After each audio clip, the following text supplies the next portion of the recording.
Hello student, start करते हैं DElEd BTC first semester maths से। इसमें हम मैथ्स के जो हैं वो एग्ज़ाम पेपर्स सॉल्व करेंगे फर्स्ट सेमेस्टर के बीटीसी के। ये बेसिक मैथ्स भी है। जिनको मैथ्स में दिक्कत है तो थोड़ी प्रॉब्लम्स आती हैं, तो ये बेसिक ही है। आप सीख जाएंगे फर्स्ट सेमेस्टर में बीटीसी के मैथ्स से। तो 2015 का जो है वो मैं एग्ज़ाम पेपर आज सॉल्व करूँगी और इससे बाकी जो क्वेश्चंस और एग्ज़ाम में आते हैं उनके बारे में डिस्कस करेंगे। तो चलिए स्टार्ट करते हैं एग्ज़ाम पेपर 2015 से परीक्षा वर्ष। तो फर्स्ट क्वेश्चन है फर्स्ट क्वेश्चन है किस संख्या में 6 का स्थानीय मान सबसे अधिक है। यानी कि प्लेस वैल्यू बतानी है आपको। स्थानीय स्थानीय का मतलब ही होता है कि स्थान यानी कि प्लेस। तो प्लेस वैल्यू बतानी है आपको 6 की सबसे ज़्यादा किस में है। तो ऑप्शंस हैं 271.169, सेकंड ऑप्शन है 295.106 और थर्ड है 144.611 और लास्ट है 285.068। तो देखिए ये दशमलव में दे रखे हैं आपको चारों ऑप्शन। तो इनका स्थानीय मान हम दशमलव में कैसे देखते हैं। पहले तो आप दशमलव के लिए जो इसने 6 का पूछा है 6 का, तो देखिए 6 का क्या होगा यहाँ पर। यानी हम इसको क्या लिखेंगे, 0.1 की जगह 0 और ये 6 और इसका आएगा 0.006 और इसका आएगा 0.6 और ये आएगा 0.06। यानी कि देखिए पॉइंट के बाद 006। तो यहाँ पर ये जो है सबसे छोटी है और पॉइंट के बाद ही सीधा 6 आ गया है, तो ये बड़ी है। तो वो कई बार आपसे छोटा भी पूछ लेता है और बड़ा भी। तो सबसे छोटा अगर 6 का स्थानीय मान है तो वो सेकंड ऑप्शन है, और अगर सबसे अधिक है तो वो 0.6 है। तो देखिए पॉइंट के बाद सीधा 6 आया, इसीलिए ये बड़ा है। और पॉइंट के बाद ये तो इससे जो छोटा है वो 0.6 है और जो सबसे छोटा है वो 0.006 है। तो यहाँ पर 6 का जो स्थानीय मान है वो 0.6, ये सबसे अधिक है। ऐसा क्वेश्चन बार बार आता है देखिए एग्ज़ाम पेपर में। तो ये था फर्स्ट क्वेश्चन। अब चलिए सेकंड क्वेश्चन की बात करते हैं। सेकंड क्वेश्चन है कि 3/5 प्लस और ब्रैकेट में देखिए -2/5, तो इसका मान क्या होगा। तो सबसे पहले तो हम ब्रैकेट्स को ओपन करते हैं, क्योंकि इसमें जो है बोर्ड मास में हम सबसे पहले ब्रैकेट्स को देखते हैं। बोर्ड मास का मतलब में B4 ब्रैकेट है, तो पहले ब्रैकेट को सॉल्व करते हैं। यानी कि 3/5 plus minus minus plus minus minus होता है, ओपन किया तो प्लस माइनस माइनस हो गया 2/5। तो देखिए अब इसमें एलसीएम क्या आएगा, 3/5 है माइनस 2/5 है, तो इसमें एलसीएम क्या आएगा, 5 आएगा। और 5 से 5 कट गया तो 1, तो 3 1 जा 3, माइनस 5 से फिर 5 कट गया 1, तो 2 1 जा 2, यानी 3 में से 2 गया 1/5। ये आंसर आएगा।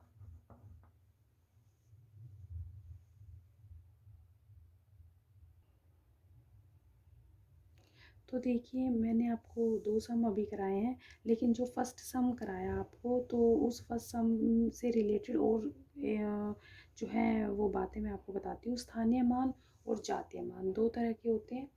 तो अगर कोई संख्या आ जाए आपके पास, यानी कि 7359, ये संख्या आ गई और इसमें अगर पूछ लिया कि यहाँ पर 5 का जो है स्थानीय मान क्या है, तो वो होगा 50। ये अब दशमलव वाला नहीं है, दशमलव वाले में अलग होता है देखिए। और ये जो है बिना दशमलव के है, सीधी संख्या है, तो इसमें 5 का होगा 50। देखिए 5 के बाद एक ही अंक है, इसीलिए 5 के बाद 0 लगा देंगे। यानी 5 का जो स्थानीय मान है, हम स्थानीय मान की बात कर रहे हैं,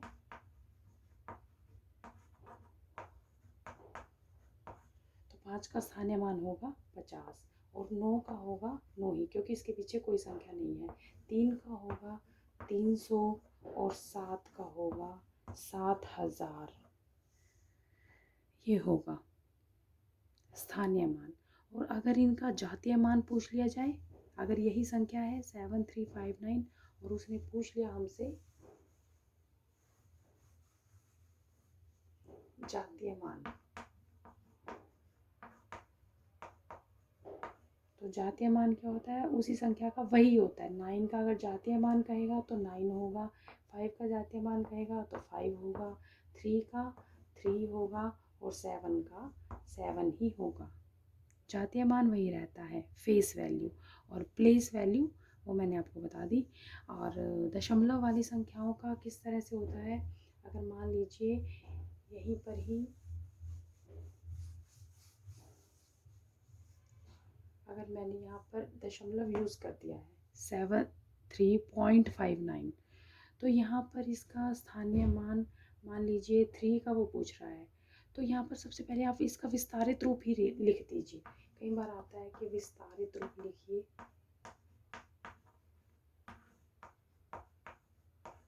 तो विस्तारित रूप कैसे लिखेंगे, यानी ये देखिए 73 है तो 7 के बाद यानी पॉइंट से पहले, यानी दशमलव से पहले एक ही डिजिट है तो हम इसको लिखेंगे 70, और ये 3 का 3 आएगा, प्लस 0.5 आएगा और प्लस 0.09 आएगा।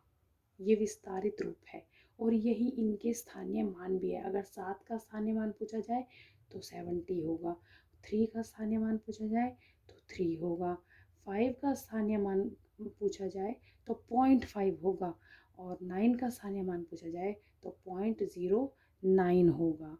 और इसको आप अलग तरीके से भी लिख सकते हैं दशमलव हटा के, जैसे कि 70 प्लस 3 प्लस इसको लिख सकते हैं 5 अपॉन, यानी 5 की जगह 0 और पॉइंट की जगह 1, प्लस 9 अपॉन आ जाएगा 9 की जगह 0, 0 की जगह 0 और 1 की जगह पॉइंट। तो यहाँ पर सीधा क्वेश्चन आ सकता है, ऑप्शंस में वो आपको दे सकता है कि बताइए यहाँ पर 5 का स्थानीय मान क्या है, तो दशमलव वाले में यहाँ 5 का स्थानीय मान है 5/10, और इसको कट भी कर सकते हैं आप 5/10 को, यानी 5 एकम 5, 5 दूनी 10, तो 1/2 भी हो सकता है। और यहाँ पर 9 का स्थानीय मान क्या है, 9/100 है। भिन्न में भी दे सकता है और दशमलव में भी पूछ सकता है, ऑप्शंस वो देगा। तो ये था कि दशमलव वाले संख्याओं का और बिना दशमलव वाली संख्याओं का स्थानीय मान निकालना। और विस्तारित रूप एक्सपेंडेड फॉर्म बोलते हैं, यानी उसको पूरा एक्सपेंड करके लिखना, विस्तार रूप से लिखना। तो हम इस संख्या को इस तरह से लिखते हैं विस्तारित रूप से। चलिए अब बात करते हैं नेक्स्ट थर्ड क्वेश्चन की, एग्ज़ाम पेपर में आए हुए थर्ड क्वेश्चन की। तो नेक्स्ट क्वेश्चन, थर्ड क्वेश्चन है आपका, दो संख्याओं का मैसे यानी महत्तम समापवर्तक जो इसने आपको दे रखा है वो है 45 है, और लेस है यानी लघुत्तम समापवर्तक है वो दे रखा है 500। एक संख्या 125 है, दूसरी संख्या क्या होगी, ये क्वेश्चन कई बार आता है पेपर में। तो देख लीजिए इसको कैसे सॉल्व करते हैं। इसके लिए एक फॉर्मूला ही होता है आपके पास कि पहली संख्या, याद कर लीजिए इस फॉर्मूले को ही, पहली संख्या गुना दूसरी संख्या इज इक्वल टू लेस है गुना मैस है।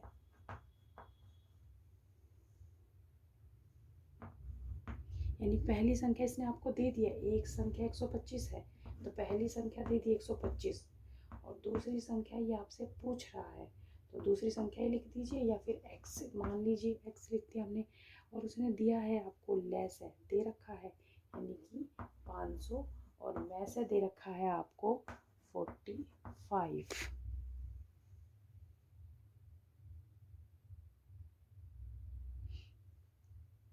तो इसे कैसे सॉल्व करेंगे, अब जो x वाली संख्या होती है उसे वहीं रखते हैं, बिना x वाली संख्याओं को दूसरी तरफ ले जाते हैं, तो x को यहीं रखेंगे और 500 गुना 45 बटे में, अब ये 125 इसके गुना में है, तो गुना में है यहाँ जाके भाग में आ जाएगा, जो संख्या यहाँ गुना में होती है वो उधर जाके भाग में चली जाती है, इक्वल टू के उस साइड जाके, और अगर भाग में हो तो उधर गुना हो जाती है, प्लस हो तो उधर जाके माइनस हो जाती है, माइनस में हो तो उधर जाके प्लस हो जाती है।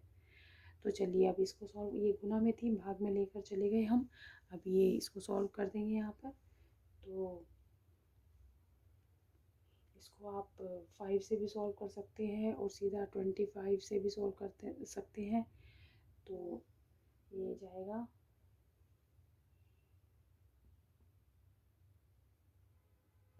5 9 ज़ा 5 9 45, 5 दूनी 10,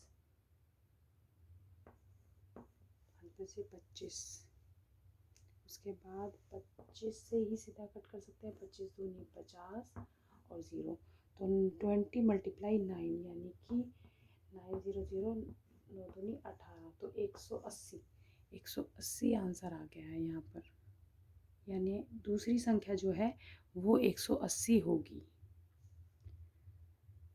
चलिए नेक्स्ट क्वेश्चन करते हैं। तो फोर्थ क्वेश्चन है 24 80 का प्रतिशत होगा, तो 24 80 का कितने प्रतिशत होगा, ये क्वेश्चन है। ऑप्शंस में दिया हुआ है आपको कि 24%, 30%, 40% या 43%।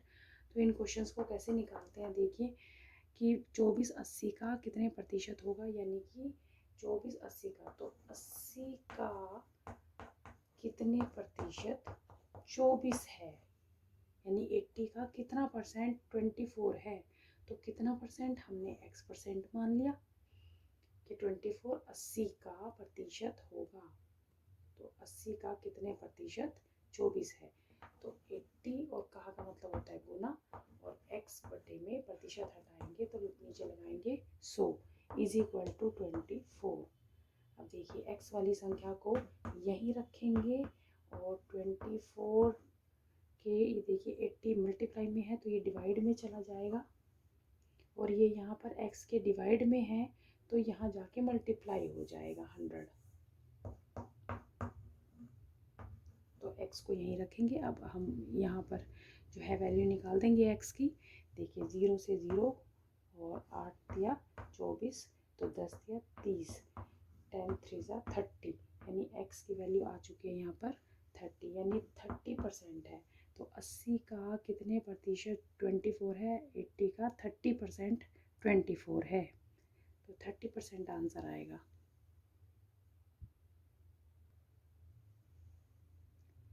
तो नेक्स्ट क्वेश्चन है fifth question, 8a minus 3b plus 3a plus 3b, ये दोनों अलग अलग ब्रैकेट में है, बीच में प्लस का साइन है, इसके साथ ये माइनस है, ये प्लस है। तो इसमें हम क्या करते हैं, ब्रैकेट्स को ओपन करते हैं सबसे पहले, तो इसको सॉल्व करना है, इसका मान बताना है क्या होगा। तो देखिए 8a माइनस 3b, इसको हमने ओपन कर दिया ब्रैकेट को, प्लस है तो बाहर प्लस है तो किसी के साइन चेंज नहीं होते, सेम ही रहते हैं, यानी कि प्लस 3a प्लस 3b। तो देखिए इसमें जो हमारा ये व्यंजक होता है बीजीय व्यंजक, तो ए वो उसके साथ ही सॉल्व होता है, और जो b है वो b के साथ ही सॉल्व होगा। तो यहाँ पर 8a प्लस 3a है, तो 8 और 3 कितने होते हैं 11, 8 और 3 11, इसलिए 11a। और ये देखिए ये प्लस में है 3b, ये माइनस में है 3b, तो प्लस का है माइनस का है 3, 3 में से 3 गए 0, यानी कि ये यहाँ पर कट भी जाएगा, और ये b और b सेम है तो ये प्लस माइनस ऑपोजिट साइन है तो ये कट जाएंगे, यहाँ पर 11a ये आंसर आएगा।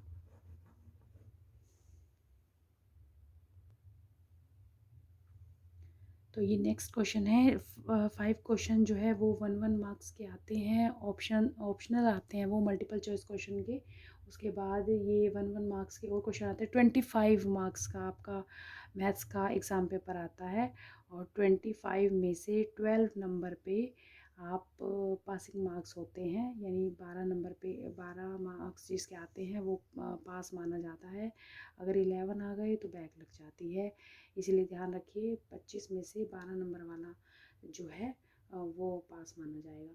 तो चलिए 6 क्वेश्चन देखते हैं क्या है कि वृत्त के किन्हीं दो बिंदुओं को मिलाने वाले रेखाखंड को क्या कहते हैं। वृत्त के किन्हीं दो बिंदुओं को मिलाने वाले रेखाखंड को क्या कहते हैं। तो इसका आंसर है, कोई वृत्त है और उसका ये कह रहा है कि किन्हीं दो बिंदु, कोई भी बिंदु ले लिया हमने, ये ले लिया और ये ले लिया बिंदु, तो इसको मिलाने वाले रेखाखंड को, ये देखिए रेखाखंड है ये। अभी फ़र्क होता है देखिए रेखा में और रेखाखंड में। रेखा का मतलब होता है कि वो ना तो यहाँ से ख़त्म हो रही है ना यहाँ से, वो चलती जा रही है अनंत। रेखा वो होती है जो इस तरह से होती है, यानी कि ना तो यहाँ इसका कोई स्टार्टिंग पॉइंट है ना ही कोई एंडिंग पॉइंट है, ना ही प्रारंभिक बिंदु है ना ही अंतिम बिंदु है, तो वो होता है रेखा। और रेखाखंड क्या होता है, यानी इस रेखा में अगर हम दो पॉइंट्स ले लें इस तरह से ए बी, तो ये जो है ए बी ये एक रेखाखंड है, यानी कि इसको हम माप सकते हैं, इसका प्रारंभिक बिंदु भी है और अंतिम बिंदु भी है। अब अगर मैं आपसे एक क्वेश्चन पूछूं कि एक चीज़ जो है मतलब इसी तरह की, उसमें एक प्रारंभिक बिंदु तो होता है लेकिन उसका अंतिम बिंदु नहीं होता, तो उसको क्या बोलते हैं। तो इसका आंसर आप मुझे कमेंट में दें। जो क्वेश्चन मैंने आपसे पूछा है कि इसी तरह की कोई अगर रेखा हम ले लें और उसमें प्रारंभिक बिंदु तो है लेकिन अंतिम बिंदु नहीं है, तो उसको हम क्या बोलते हैं गणित की भाषा में। तो वो आंसर आप मुझे कमेंट में बताएं। तो यहाँ पर हम कोई बात कर रहे हैं वृत्त की, तो वृत्त का जो ये रेखाखंड बन गया तो उसको हम बोलते हैं जीवा, यानी कि कोड। ये जीवा है, जीवा बोलते हैं उसको। अगर मान लीजिए ये जीवा, देखिए ये सभी जीवाएं हैं इसमें जो सर्कल है, लेकिन अगर ये केंद्र बिंदु से होकर एक जीवा ऐसे गुजर रही है केंद्र बिंदु से होकर, तो ये व्यास भी है, जीवा है, सबसे बड़ी जीवा कहलाती है, सबसे बड़ी जीवा वृत्त की व्यास ही कहलाती है। तो डायमीटर जिसे हम बोलते हैं, तो वो केंद्र से होकर गुजरता है, वृत्त का जो केंद्र होता है उसमें से होकर गुजरता है। तो वृत्त के किन्हीं दो बिंदुओं को मिलाने वाले रेखाखंड को वैसे हम जीवा कहते हैं। अगर ये कह देता कि केंद्र से गुजरने वाले रेखाखंड को क्या कहते हैं, तो हम कहते कि सबसे बड़ी जीवा, यानी कि व्यास, व्यास कहते हैं उसे।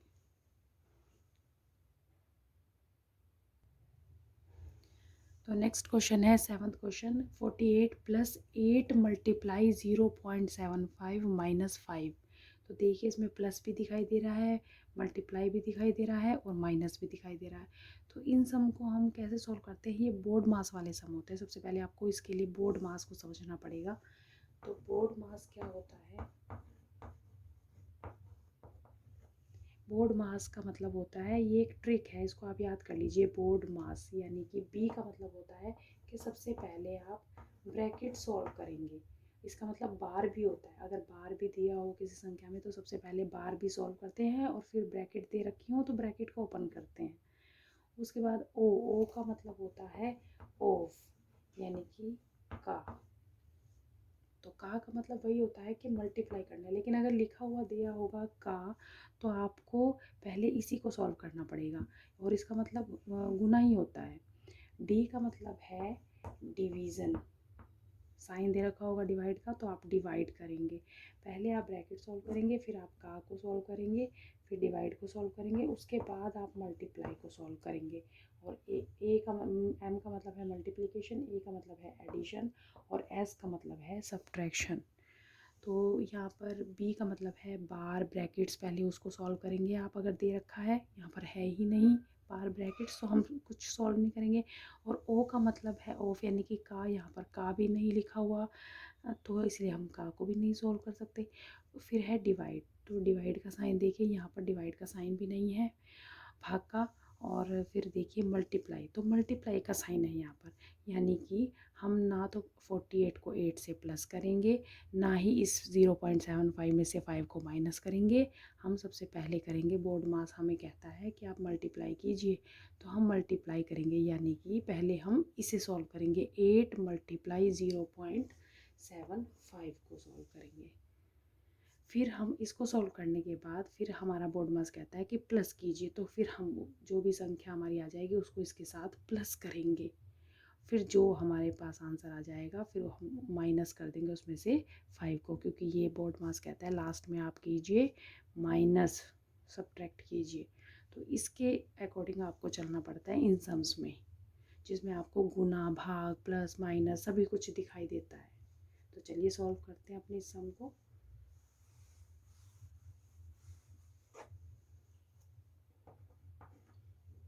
तो 48 प्लस 8 मल्टीप्लाई, देखिए दशमलव में दे रखी संख्या, आप इसको दशमलव को हटा दीजिए।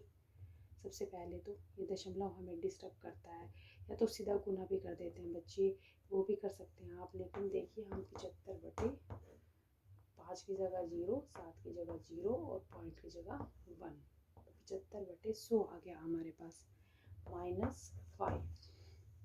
चलिए अब इसको सॉल्व करते हैं। देखिए ये कटता है, इसको काट दीजिए क्योंकि इसे ही सॉल्व करना है अभी आपको, अभी उन बाकी संख्याओं को ऐसे ही रखना है। तो इसको सॉल्व करने के लिए क्या करेंगे, 25 दूनी 50, 25 या 75, 25 चौके 100 होता है, और 4 दूनी 8। तो यानी कि आज आपके पास आ जाएगा 48 प्लस 3 दूनी 6 -5। तो अब प्लस या माइनस, अब 6 में से 5 1, हम ऐसा नहीं करेंगे। जो भी अगर ठीक भी आ जाए तो कोई बात नहीं, ऐसे गलती भी हो जाती है, इसलिए हम पहले अपने बोर्ड मास के हिसाब से ही चलेंगे, यानी कि हमें पहले प्लस ही करना है। तो 48 में 6 प्लस कीजिए, क्या आएगा, 8 बचे, 14 का 4, 1, 5, 4 और 1 5 -5। तो 54 में से 5 गए 49, तो 49 आंसर आएगा इस क्वेश्चन का। तो नेक्स्ट क्वेश्चन है 12 के अपवर्तक लिखिए। तो 12 के आपको जो है वो अपवर्तक लिखने हैं। तो यहाँ पर हम अपवर्तक को जो है वो फैक्टर बोलते हैं, और अपवर्त्य को हम मल्टीपल बोलते हैं। तो दो चीज़ें हैं, देखिए पहले आप ये समझ लीजिए। तो अपवर्तक और अपवर्त्य,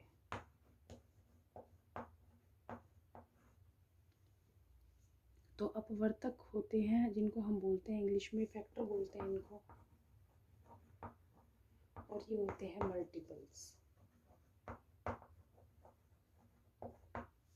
पीटीसी के पेपर में इंग्लिश में नहीं आता है क्वेश्चन पेपर, तो इसीलिए आपको हिंदी में जो है वही अच्छे से लर्न करना होता है।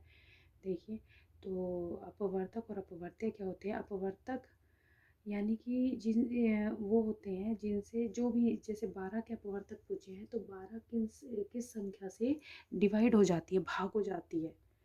तो यहाँ पर 12 के अपवर्तक होंगे, यानी 12 एक से तो सभी डिवाइड हो जाते हैं, तो एक तो हम लिखेंगे ही।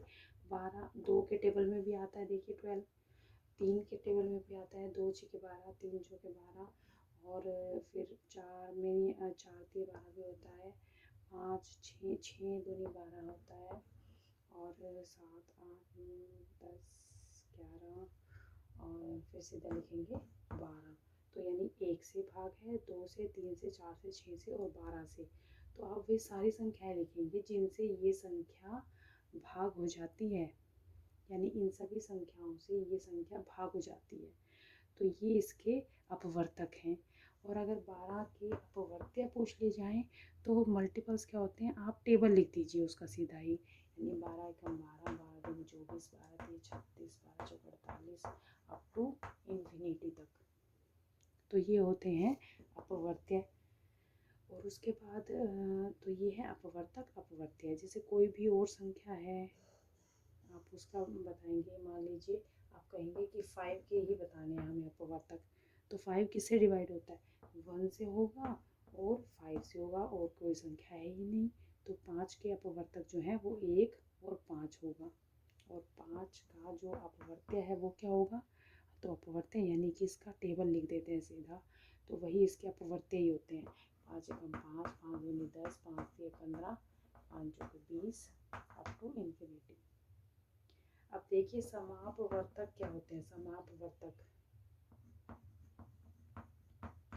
समापवर्तक होता है एक, और समापवर्त्य भी होता है।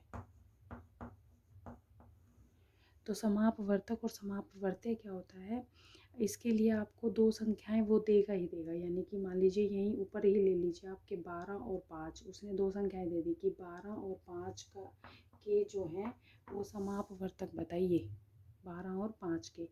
तो 12 और 5 के समापवर्तक यानी कि इनमें कॉमन क्या है, जो इनमें कॉमन होगा वही इनका समापवर्तक होगा। अब इसमें कॉमन तो देखिए क्या आ रहा है, 1 ही आ रहा है कॉमन, तो यहाँ पर 1 ही जो है इनका समापवर्तक है। और इसमें समापवर्त्य क्या होगा, तो इसमें समापवर्त्य देखिए आगे जाके भी कुछ कॉमन ऐसा आ रहा है, यानी कि 60 देखिए 12 पंजे 60 होता है, तो 60 जो है वो 5 से भी डिवाइड हो जाएगा, आगे चलकर 5 के टेबल में आ जाएगा वैसे तो आगे तक जब तक हमें कोई कॉमन नहीं मिलता तब तक हम लिखते रहते हैं इन संख्याओं को, 12 के मल्टीपल्स लिख लेंगे आगे, 5 के भी आगे तक लिख लेंगे, जो भी कॉमन आएगा।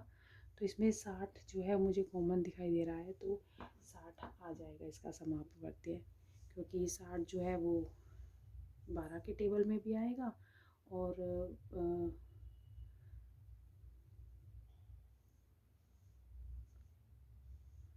और 60 जो है वो आगे भी आ जाएगा 50 के बाद, क्योंकि ये लेकिन 5 के टेबल में 60 जो है वो कहाँ जाके आएगा, 5 10 15 20 25 30 35 40 45 50 55 60, देखिए 60 आ रहा है, तो यहाँ पर जो है 60 कॉमन है। तो जब भी या स्टार्टिंग में भी आ सकता है कॉमन, तो वही जो कॉमन आएगा वही समापवर्त्य होता है।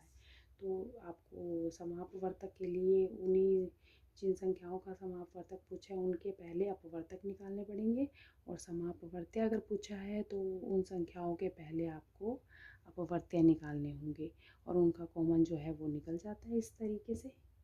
तो अपवर्तक, अब इसने सीधा आपसे क्या पूछा है,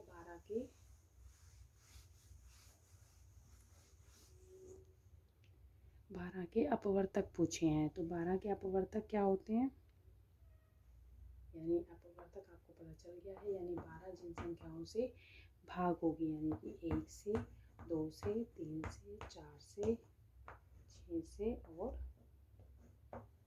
12 से, तो ये 12 के अपवर्तक हैं।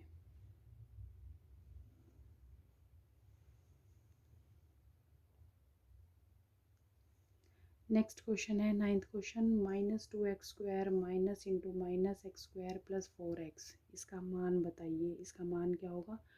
तो इसमें क्या करेंगे हम, सबसे पहले जो है ब्रैकेट्स, देखिए इसमें ब्रैकेट दे रखा है तो उसको ओपन करेंगे, तो माइनस है, देखिए -2x², और ये देखिए बाहर माइनस का साइन है, बाहर माइनस का साइन हो तो अंदर के साइन चेंज हो जाते हैं, ये माइनस का है तो प्लस का बन जाएगा, ये प्लस का है तो माइनस का हो जाएगा। जब अगर बाहर माइनस का साइन हो, अगर यहाँ प्लस का होता तो अंदर के साइन चेंज नहीं होते, वो ऐसे कैसे नीचे उतरते, तो यहाँ पर माइनस माइनस प्लस हो जाएगा x², देखिए माइनस का बन गया प्लस और प्लस का माइनस, क्योंकि प्लस माइनस माइनस भी होता है, -4x।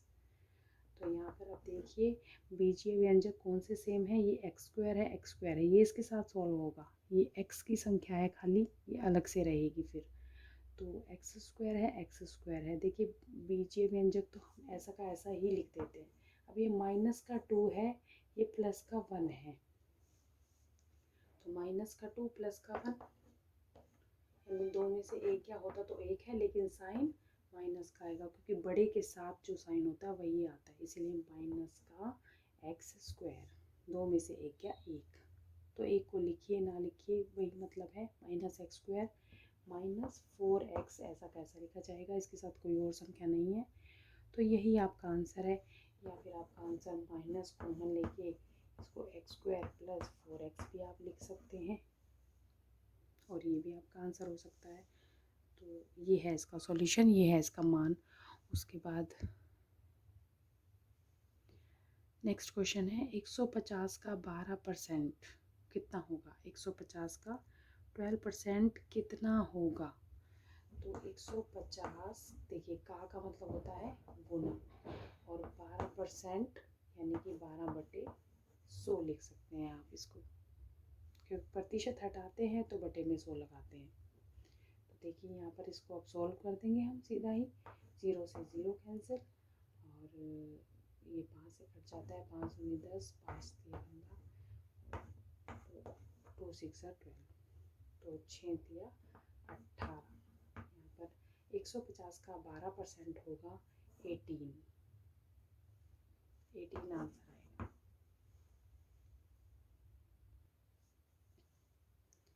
तो स्टूडेंट्स आज यहीं तक करते हैं इस क्वेश्चन पेपर को। इसमें अभी बाकी सम रह गए हैं, टोटल 18 क्वेश्चन है, 10 हम कर चुके हैं, तो बाकी के मैं आपको नेक्स्ट वीडियो में कराऊंगी। उससे पहले ये क्वेश्चन आप सॉल्व कीजिए। 320756 ये संख्या है में 7 का वास्तविक मान, जिसे जातीय मान भी बोलते हैं, वास्तविक मान भी बोलते हैं, फेस वैल्यू 7 के वास्तविक मान व स्थानीय मान यानी 7 के ही स्थानीय मान में अंतर बताइए। तो ये क्वेश्चन आते हैं इस तरह के पेपर में। देखिए तो इसका आंसर मुझे कमेंट में दीजिए सभी। तो आज के लिए वीडियो में इतना ही, बाकी जो है क्वेश्चन पेपर हम नेक्स्ट वीडियो में करेंगे। Okay, bye, thank you.